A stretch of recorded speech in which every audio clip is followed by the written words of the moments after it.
Hi everyone, this is Arad from English for Everyone. Today's lesson is about relative pronouns. But what are relative pronouns? Well, these are relative pronouns. But in looking at these things, you might think, is this lesson about questions again? No. These are the same words that we use when we make questions, and they are called interrogatives, okay, when they come to the beginning of the sentence to ask for more details.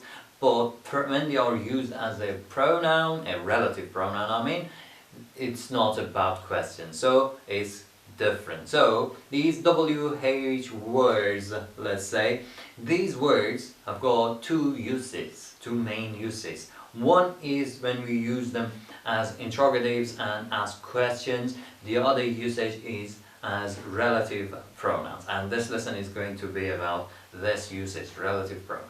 Well, what are relative pronouns and when and why do we use them? Alright, I'm going to explain a bit more about this bit.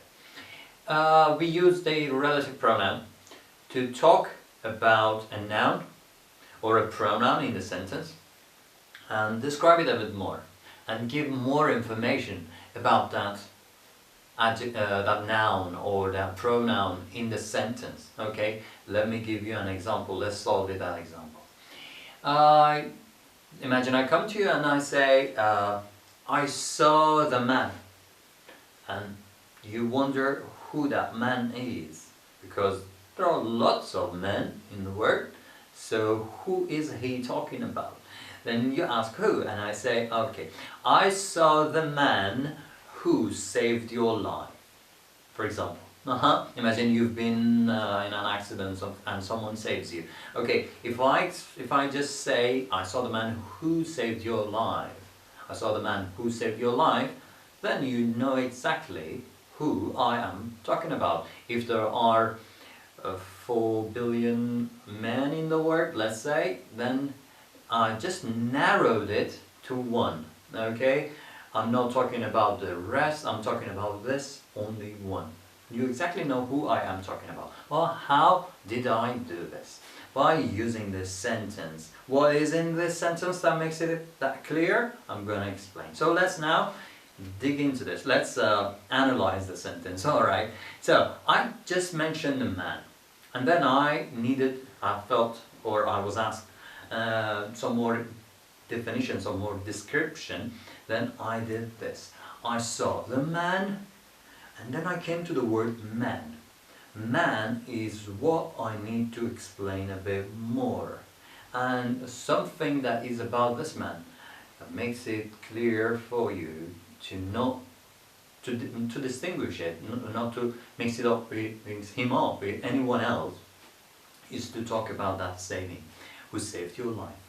Okay, and how so? Saved your life is like an adjective for this man. This man is known for this action. Saved your life. So saved your life is something about this man which is unique and is only about this man. And I used who to link these two. Who in this case, who in this sentence acts as like a link or a bridge, okay?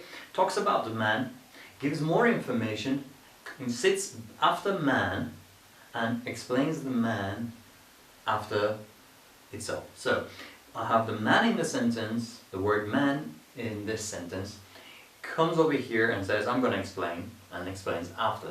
Okay, so man, who comes between the explanation and the noun, description and the man. Okay, this is where we use it, but there is a but, okay? But we can't use any relative pronoun for any noun, okay, or any pronoun. So we need to find a relation between the two. If I say I saw the man, then I need to explain about that man, because that man is not known. Then that's why I used who. But I can't say I saw the man where. Where is about a place, and I can't say man where. No, that man is not a place, and I can't explain the man as a place, okay? But imagine I'm talking about a hospital. I went to the hospital.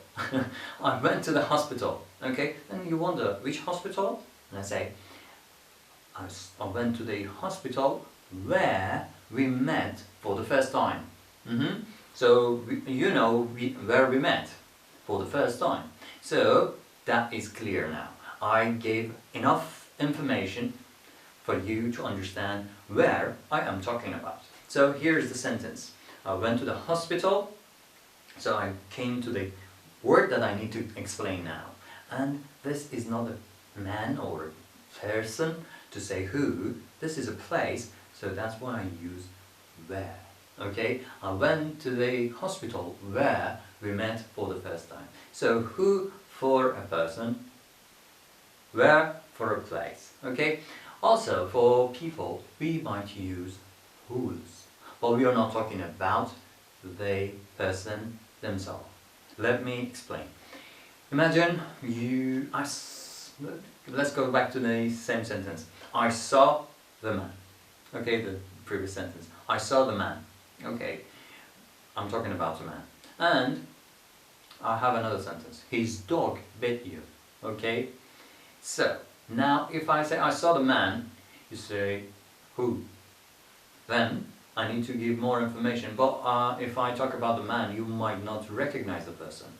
The man who is tall, the man who is fat, who are you talking about? But if I talk about the man's dog, then you know who I am talking about. Because you know the man through that dog. Okay? I say, I saw the man whose dog bit you.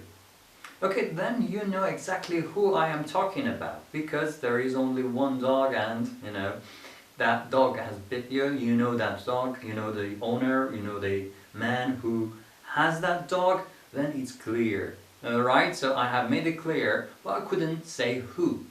Because if I say who, I need to explain the man. But when I say whose, I am talking about something or someone or an animal that belongs to that person.